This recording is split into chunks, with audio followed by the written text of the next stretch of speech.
The last vote was read aloud by a clerk no one remembered the name of, species after species, station after station, each one casting the same word into the record: containment. The chamber of the Galactic Conclave seated representatives of 41 civilizations, and 39 of them voted to seal the Dravhari home system and leave whatever survived inside to manage on its own. The plague had already taken 9 out of 10. The math, Arbiter Voss explained, was not cruel. It was simply correct. Counselor Dex Harrow sat at the small human desk near the back of the chamber and listened to the word containment spoken 39 times. He was the only human in the room. Humanity had been a conclave member for less than 60 years. Most of the older species still mixed up human names. Dex had learned not to take it personally. When the clerk reached his station, Dex pressed the button for descent. A small orange light appeared next to the word human on the main board. Every other light on the board was blue.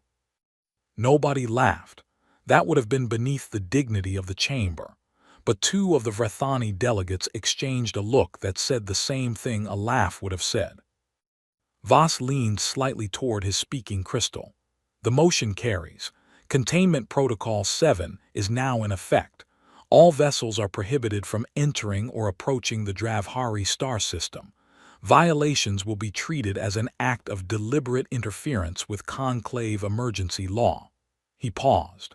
The single dissent from the human delegation is noted and recorded. Dex stood up. It was not his turn to speak. He spoke anyway. I want to confirm, for the record, that there are still approximately 300 million Dravhari alive inside that system right now. Voss looked at him the way a much older person looks at someone who has said something technically accurate but deeply beside the point. That is correct. And the protocol forbids any vessel from bringing them food, medicine, or any form of assistance. The protocol is designed to prevent the spread of a synthetic pathogen that has already killed 2.7 billion people in 3 weeks. The risk calculus is... I understand the risk calculus, Dex said. I just wanted it stated plainly. Thank you. He sat down. The session continued. Dex spent the next 4 hours watching procedural motions pass and sending short messages to a ship that was already moving. The UES Unyielding was a medical research vessel. It was not a warship. It had no weapons worth nomming, and its hull plating was built for deep space endurance, not confrontation. Its crew of 212 included xenobiologists, engineers, field medics, 2 journalists who had hitched a ride under a research access clause, and 1 captain named Ren Davar who had received the containment order, read it fully, and then asked his navigator for an updated course to the Dravhari system. The navigator had asked if he was sure. Ren had said yes. The navigator had set the course. That was the thing about humans that other species in the conclave had not yet fully learned. When they were told something was over, they checked for themselves. When they were told a situation was hopeless, they went and looked at it. Not because they were arrogant, not because they thought they were better than the species who voted blue, but because somewhere deep in the architecture of how humans were built, the word finished never quite landed the same way it landed for everyone else. Dr. Adara Solis was in her lab on the Unyielding when the ship changed course. She felt it in the slight shift of the engine hum. She had been studying the pathogen data that had leaked out of the Dravhari system before communications went dark. What she found in that data was strange. The plague was not natural. The structural geometry of its core delivery mechanism was too clean, too deliberately shaped. Nature did not make things this efficient at killing. Something had designed it. She filed the note in her research log and kept working. In Meridian Station, Dex was being approached by a Vrethani aide who politely informed him that the human vote had been a formality, and that Earth's continued cooperation with conclave protocols would be appreciated. Dex smiled and said he would pass that along. He sent another message to the Unyielding. It contained 3 words: do not stop. 2 hours later, The Unyielding crossed the quarantine marker. Every sensor buoy along the line logged the violation simultaneously and sent alerts cascading back to Meridian Station. Voss received the notification during a dinner that had been considered important. He set down his utensil. He read the ship name twice. A human vessel. One human vessel, unarmed, crewed by doctors and engineers, heading into a dying system in defiance of a conclave-wide emergency law. His aide asked what he would like to do. Voss said to send the enforcement cruiser. His aide asked which tone the message to Earth should take. Voss thought about it, he said, disappointed.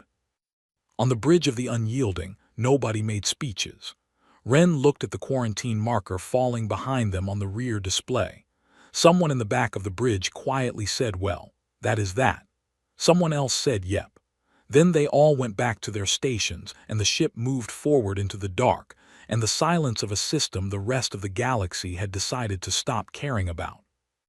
Adara was still in her lab. She had not looked up from her work in 3 hours. The pathogen data was showing her something she did not yet have words for. She wrote, "Engineered, confirmed." Then she underlined it. Outside the lab window, the stars of the Dravhari system were getting closer. The first thing the Unyielding sensors picked up was the silence. Not the silence of empty space. The silence of a planet that had lost too many of the things that make noise. Dravhari Prime was a world of tall curved cities and deep river systems. From orbit it looked almost fine. Then the thermal scanners ran and Adara saw the numbers. Power output across the entire northern continent was down to 11% of normal. The southern grid had collapsed entirely. Water treatment facilities were running on backup loops that would fail within a month. 300 million people alive, and the infrastructure built for 3 billion was falling apart around them. Wren called the ship to stations and took the Unyielding into low orbit. He kept the hull cameras running on wide angle. He wanted his crew to see what they had come for. The first shuttle down carried Adara, 6 medics, an engineer named Yale Oren, and 2 security staff who were mostly there to carry equipment. They wore full biological containment suits, sealed and filtered. The shuttle landed in the outer plaza of a city called Varthun. The plaza had once held markets. Now it held the quiet kind of emptiness that comes after something large has ended. 3 Dravhari met them at the edge of the plaza. They were tall, gray-skinned, with wide, flat eyes that caught light differently than human eyes. They wore no weapons. They stood in a line and they did not move when the shuttle landed. The one in the center was old. His name was Shao. He had spent 12 years as his species' liaison to the Galactic Conclave before the plague made that job meaningless. He had watched the containment vote come through on a dying communications relay. He had seen 39 blue lights and 1 orange one, and had sat very still for a long time afterward. He spoke first. His words were run through the shuttle's translation unit. "You are human." Adara said yes. "The Conclave voted to seal us in." "They did." Shao looked at her for a moment, and yet, Adara agreed. He did not smile. Dravhari faces were not built for human-style smiling, and Shao was not in the mood anyway, but something in his posture changed slightly. Not warmth. Not yet. Just the smallest reduction in the distance between suspicion and waiting. He told them that the water reclamation facility for the eastern quarter of Varthun had been failing for 6 days. The Dravhari engineers who knew how to fix it were dead. There were survivors who were trying, but they did not have the right knowledge, and people were drinking from the river now, and getting sick from that on top of everything else. Yale asked to see the facility. He was already pulling up schematics on his wrist unit as he talked. Shao looked at him the way people look at someone who has started solving a problem before they were technically invited to. He pointed toward the eastern district, and Yale started walking. Adara spent the next 3 hours in the medical shelter that the survivors of Varthun had set up in what used to be a civic hall. The things she saw there she wrote down carefully and professionally, and did not let herself feel fully until much later. The Dravhari were a species that had been thriving 2 months ago. Now they were keeping each other alive with supplies meant to last weeks, and a collective kind of grief that did not have a name in any human language she knew. She treated what she could treat. She asked questions when it was appropriate. She listened more than she spoke. Back on the Unyielding, Ren received the first formal communication from the Vrethani enforcement cruiser, which had arrived at the quarantine boundary 3 hours behind them. The cruiser's commander, a tall officer named Rost, sent a recorded message stating that the Unyielding was in violation of Conclave Protocol 7 and must withdraw immediately. Ren recorded a response. He said, "There are 300 million people here and my medical team is currently treating them." He said, "I understand your position." He said, "We will still be here tomorrow." He sent the response and went back to work. In the water reclamation facility, Yale had found the problem inside the first 20 minutes. A critical pressure relay had fused. The backup system had a different kind of fault. He did not have the exact parts. He looked at what the facility had, looked at what he had brought, and started thinking in the way that engineers think when the correct answer is not available and an approximate answer will have to do. He called up to the Unyielding and asked for 2 specific components from the ship's secondary coolant system. Someone up there did the math on what removing those components would mean for the ship's long-range capability. Then the components were loaded onto a supply drone and sent down anyway. Yale worked through the night. A Dravhari engineer named Oreth worked beside him, following instructions passed through a translation device that lagged by about 3 seconds. By morning, the eastern quarter of Varthun had clean running water again. Oreth looked at the water flowing through the restored pipes and then looked at Yale. He said something the translator rendered as, "I did not know your kind could do this." Yale said, "We are very annoying that way." Shal heard about the water from one of the younger survivors. He stood for a moment. He said nothing. He went to find Adara. Shal found Adara in the civic hall, washing her hands at a basin that had water again because of a human who had worked through the night on someone else's broken pipes. He stood in the doorway for a moment without announcing himself, watching her. She was making notes on a small hand device. She had dark circles under her eyes, and she was humming something quietly, some shapeless tune with no particular melody. He had expected humans to be loud. Everything he had heard about them in his years at the conclave suggested a species that announced itself. But this one was just standing there doing her work, humming to herself like the world outside was a normal place. He stepped in, she looked up. He asked her directly, the way Dravhari spoke when they were being serious. "Why did you come? Your conclave has laws, you broke them. Why?" Adara thought about it. She said, "Because you were here and you were dying, and the answer everyone else accepted did not feel like the right answer to us." Shal considered that. "That is not a reason, that is a feeling." "Yes," she said, "we tend to act on those." He did not know what to do with that answer, so he moved past it. He told her there were 11 settlements beyond Varthun that they had lost contact with. Some were still broadcasting on low-power signals. Some had gone quiet. He wanted to know if the humans could reach them. Adara said they would try. That evening, Ren received the second message from the Vrethani cruiser commander Rost. This one was shorter. It said that a formal interdiction order had been filed with the conclave, and that the Unyielding was to hold its current position and prepare for escort out of the system. The message had a tone that was not quite a threat and not quite a warning. It sat in the space between. Ren thought about it for approximately 40 seconds. Then he moved the Unyielding into a lower orbit, directly between the cruiser's projected approach vector and the planet's surface. It was not an aggressive maneuver. It was a mathematical one. If Rost wanted to move the Unyielding, He would have to do it while every sensor in the system watched a conclave warship physically remove a human medical crew from an active rescue operation. Rost held his position. Wren sent a short note to Dex Harrow at Meridian Station. It said, "Still here." Dex was in the middle of his third hearing in 2 days. Species representatives kept summoning him to rooms and asking him to explain humanity's behavior. He kept explaining it in the same way each time, with the calm of a man who understood that the goal was not to win the argument, but to make the argument last long enough to matter.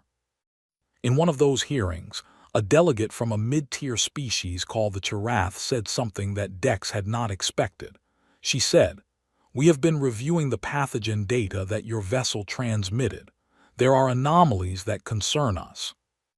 Dex kept his expression neutral. He asked what kind of anomalies. The Chirath delegate said, "The kind that suggests the plague was not an accident of nature." Dex said he would note that and follow up. He left the room and immediately sent a message to Adara. He asked her to confirm, privately, whether her findings supported what the Chirath had said. Adara replied within the hour. She sent him 3 lines of analysis and a structural diagram. Then she wrote, "Yes, confirmed. Engineered delivery system, not natural."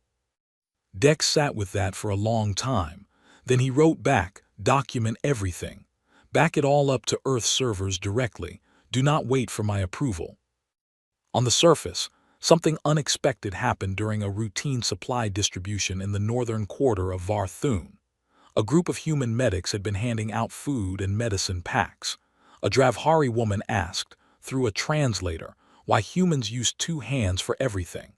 One of the medics explained that human hands were built that way, 2 arms, bilateral symmetry. The woman seemed genuinely fascinated. She said the Dravhari also had 2 arms, but had always considered it a design limitation. The medic said humans had spent a remarkable amount of history being very creative about that limitation. The woman made a sound the translator described as amusement. It was the first recorded instance of a Dravhari laughing in 5 weeks. Shal heard about it secondhand. He filed it away without comment. That night, back in her small workspace on the Unyielding, Adara pulled up the pathogen file again. The delivery mechanism had a structural signature that kept catching her eye. Something about its geometric efficiency felt familiar in a way she could not yet name. She cross-referenced it against 30 years of conclave biological research archives. She got no match. She cross-referenced it against black market biosynthesis records that Earth intelligence had quietly provided to the research team before departure. She got a partial match. It was not a confirmation, but it pointed somewhere. It pointed toward a lab that had financial connections to interests she did not want to name yet. She saved the file. She backed it to Earth. Then she stared at the ceiling of her workspace for a while. Outside, the Vrethani cruiser was still sitting at its position. Wren was still between it and the planet. Dex was still in rooms talking to people. Yale was already on a shuttle heading to the second settlement Shal had flagged, with a bag full of parts and a translation unit, and no plan beyond getting there and seeing what was broken. The galaxy had voted to let this world go quiet. Nobody on the Unyielding was good at quiet. The settlement of Dur Vareth was 6 hours south of Varthun by shuttle, deep in a river valley, where the tall grass had grown over the roads because no one had been left to cut it. Yale landed on a flat patch of open ground and walked into the settlement with his bag of tools and his translator unit, and found 37 survivors living in a building that had been a school. They were not hostile. They were too tired for that. A young Dravhari, barely an adult by the look of him, met Yale at the door and stared at the human for a long moment and then said, in careful translated words, "You are the ones who stayed." Yale said yes. The young Dravhari said, "We heard there was one orange light." Yale said, "That was us." Something in the young Dravhari's face settled. He stepped back and opened the door wider. Dur Vareth had a food storage unit with a broken thermal regulator. It had been 3 days since they could properly preserve anything. Yale fixed it in 2 hours. Then he found a broken communications relay on the roof that had been preventing the settlement from reaching Varthun. He fixed that too. Then he found a water filter that had been running at partial capacity, and found a way to increase it using a component he repurposed from the shuttle's secondary ventilation unit, which would mean a slightly warmer shuttle ride back, but which also meant Der Vareth would have clean water at full capacity by morning. While he worked, the young Dravhari, whose name translated roughly as Pell, stayed beside him and watched everything and asked questions through the translator. Not about the repairs, about humans. He asked why the conclave did not stop the unyielding. Yale said they were trying. Pell asked why they had not succeeded. Yale said because stopping us requires physically removing us, and that would look bad, and the conclave cares very much about how things look. Pell said, "Your people are very strange." Yale said, "We are aware." Back aboard the unyielding, Adara completed her cross-reference analysis. The partial match in the black market records was not a full confirmation, but it was specific enough to narrow the origin of the pathogen's delivery mechanism to 3 possible sources, and 2 of those 3 had documented financial links to Vrethani-controlled research interests. Not the Vrethani government, not Voss personally, but close enough that the gap between those things and the truth was a gap that an investigation could close. She brought her findings to Wren. He read through them twice. He said, "If you are right, this was not a disaster. This was an action." Adara said, "I know." Wren looked out the viewport for a moment. "How certain are you?" She said, "Certain enough to send to Dex, not certain enough to say publicly." He told her to send it. She already had. Dex received the findings late at night by Meridian Station time. He read them 3 times. He made a cup of something warm and sat with it cooling in his hand while he thought. Then he drafted a formal request for a conclave investigative committee to examine the origins of the Dravhari plague. He routed it through the 2 delegates he had been building careful alliances with over the past weeks. The Chirath delegate who had raised concerns earlier, and a quiet, thoughtful representative from a species called the Marath who had voted for containment, but had since been asking questions in hallways. He filed the request at a time when Vrethani staff were not yet in their offices. He made sure the filing was public record before anyone had a chance to intercept it. By the time Voss's office contacted him to express concern about the request, it had already been read by delegates from 11 species. Voss blocked it procedurally. He had the authority and he used it. But blocking a request and erasing the fact that it was filed were 2 different things, and Dex made sure every junior delegate in Meridian Station knew that the request existed, and knew that it had been blocked and knew who had blocked it. On the surface, Shal gathered the surviving community leaders of Varthun. He stood at the front of the civic hall where Adara's team had treated hundreds of patients, and he spoke to his people for the first time since the plague had begun. He did not give a speech about survival or strength. He did not make promises he could not keep. He spoke plainly. He said, "The world we had is gone." He said, "The people we lost are not coming back." He said, "But there are 300 million of us still breathing, and there are humans on this planet who came here when the rest of the galaxy locked the door. And we are going to stand up and work alongside them because sitting down and waiting to die is a choice we are not going to make." Nobody cheered. Dravhari did not cheer the same way humans did, but they stood, all of them stood, and they went to work. Adara watched the feed from a surface relay unit. She understood maybe 1 word in 10 of what Shal had said. She did not need to understand more than that. She went back to her lab and kept working. The Vrethani enforcement cruiser made its move on a Tuesday by ship time, though nobody aboard the Unyielding had been keeping very careful track of days. It was not a weapons lock. It was a technical action. Commander Rost filed an emergency communication injunction through conclave relay law, a procedural mechanism designed for extreme situations that allowed a senior enforcement vessel to freeze another ship's official conclave broadcast frequencies.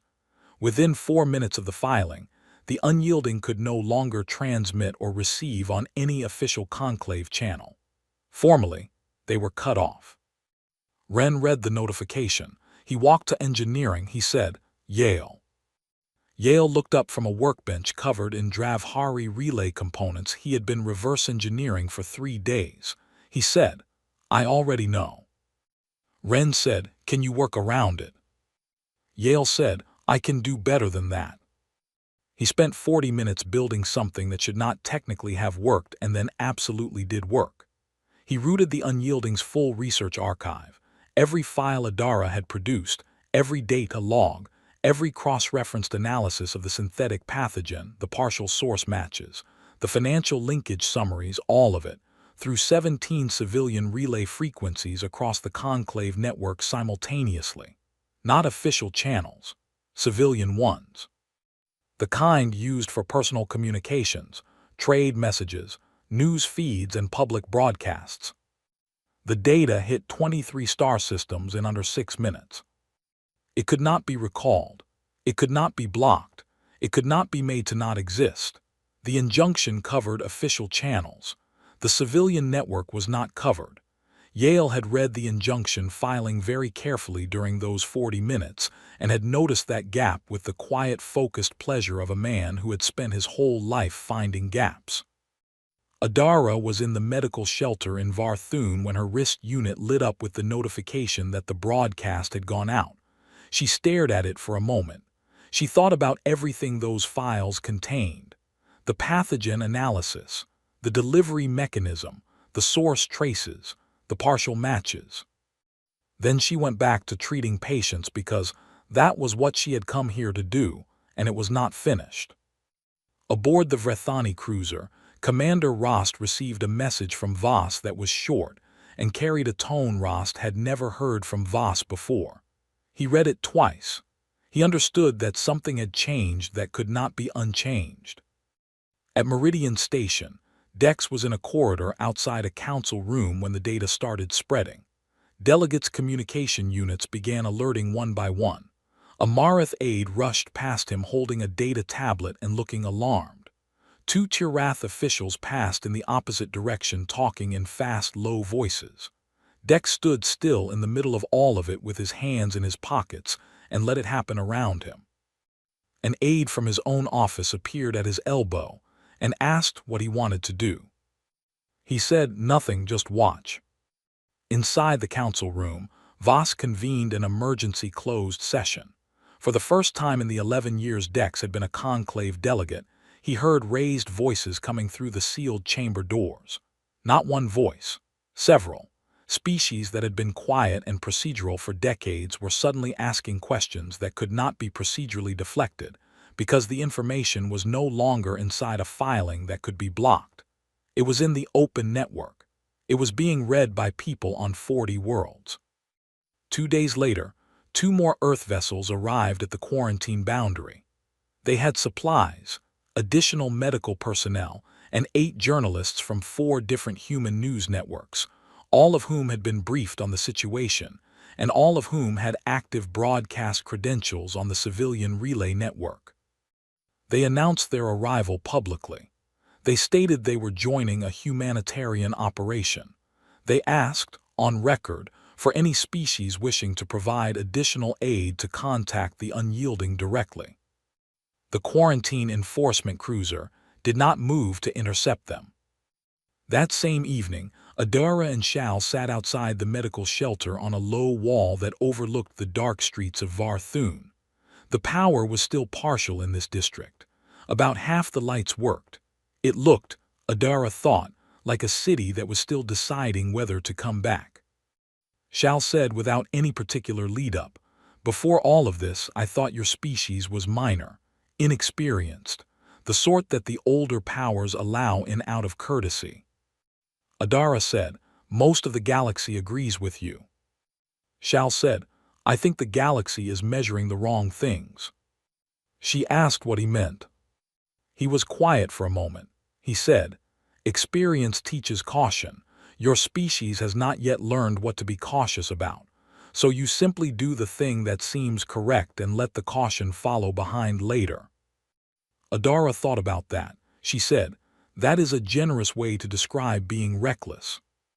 Shal made a sound that the translator did not convert, which meant it was probably something that did not have a human equivalent. She decided it was the Dravhari version of a complicated agreement. They sat there for a while longer. Above them, the unyielding was a small light moving across the sky. Beside it, almost invisible at this distance, the Vrethani cruiser had shifted position. It was no longer blocking the approach lane. It was just sitting there, holding station, waiting for instructions that were taking a very long time to come. Adara watched the lights move and said nothing, and thought about the pathogen files and the source matches, and what was going to happen when someone with real authority finally looked at them carefully. She thought it was going to be very interesting. The investigation took 8 months. Adara's analysis had been thorough enough that 3 independent conclave research teams reached the same conclusions within weeks. The delivery mechanism of the plague-matched components traced to a private biosynthesis network. That network had financial backing from a holding group. That holding group had links to a Vrethani commercial interest. The chain was long, but it was unbroken, and by the 4th month the chain had names attached to it. Voss resigned from his post on a quiet morning before the formal findings were published. He issued a statement expressing no admission of involvement and no apology, saying only that he was stepping down to allow the conclave to proceed without distraction. Dex Harrow read the resignation statement in his office at Meridian Station and then filed it in a folder and moved on to the next item of work. He had learned that partial accountability was still accountability. On Dravhari Prime, the quarantine was formally lifted on a cold, dry morning at the start of what passed for winter on that world. There was no ceremony. A conclave relay station broadcast the official notice, and the sensor buoys along the quarantine line went dark, and that was that. The seal was gone. Shal received the notification on a surface communications unit in the same civic hall where Adara's team had first set up their medical shelter. He read it once. He set the unit down. He went to find the surviving community leaders because there was a great deal of work to discuss. The rebuilding was not fast. It was not clean. It did not look like the kind of thing that gets recorded as a triumph. It looked like people getting up very early and working very late and making slow, exhausting progress through problems that seemed to generate new problems as fast as they solved the old ones. The Dravhari were not a species that had ever needed help on this scale, and they were not comfortable with the shape of it. Some of them resented it. Some of them were grateful and hated feeling grateful. Shal spent as much time managing those feelings within his own people as he spent on anything else. But the lights came on, one district at a time, one settlement at a time. The water ran clean. The food network started working again. The schools reopened 6 months after the quarantine lifted with a student population that was a fraction of what it had been and teachers who were still grieving the students they had lost, but they opened. Yale spent 4 of those months on the ground before the Unyielding was recalled to Earth for refit. He had trained 17 Dravhari engineers well enough that they could maintain what he had built and continue what he had started. On his last day on the surface, he gave his favorite set of calibration tools to Orath, the engineer who had worked beside him the first night in the water facility. Orath gave him a piece of carved stone from an old Dravhari tradition that Yale did not fully understand, but which he put in his breast pocket and kept there for the rest of his life. Adara stayed. She accepted a position on the permanent research post that Earth established in Varthun and continued her analysis of the pathogen, this time working directly alongside Dravhari biologists who were rebuilding their own research program from almost nothing. The collaboration produced, within 2 years, a detection method for synthetic pathogens of this type that was eventually adopted as a conclave-wide standard. The paper listed Adara, and a Dravhari biologist named Kerr as co-authors. Ren took the unyielding home. On the bridge, during the long transit back, he sat in his chair and read reports and drank bad coffee and said very little. He did not give a speech to the crew when they crossed back over the quarantine line, now deactivated. Someone asked if he wanted to mark the moment somehow. He said no. He said they had done the work and the work spoke for itself, and speeches were for people who needed the words to make it real. The crew respected that. Some of them wept privately, most of them just kept working. Shao was elected to the reformed Dravhari seat on the Galactic Conclave 11 months after the quarantine lifted. His acceptance address was 32 minutes long, delivered in Dravhari with a simultaneous translation running on all official channels. He spoke about loss. He spoke about the structure of a species when most of it is gone. He spoke about what it means to rebuild not the thing that was, but something new that knows what it survived. Near the end, he said one sentence that the official translation rendered as, "We did not endure because we were strong. We endured because, at the moment we were most alone, one door in the galaxy opened instead of closed." He did not name the species. He did not need to. Every delegate in the chamber who had cast a blue vote on the morning of Protocol 7 heard those words and knew exactly which door he meant.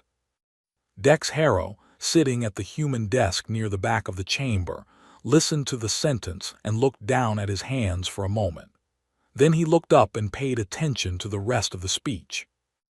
Outside, the stars were the same stars they had always been. They did not know or care what had happened beneath them, but the people who moved between them were, in some small permanent way, different. Not better, not worse. Just changed the way anything is changed by a weight it chose not to put down.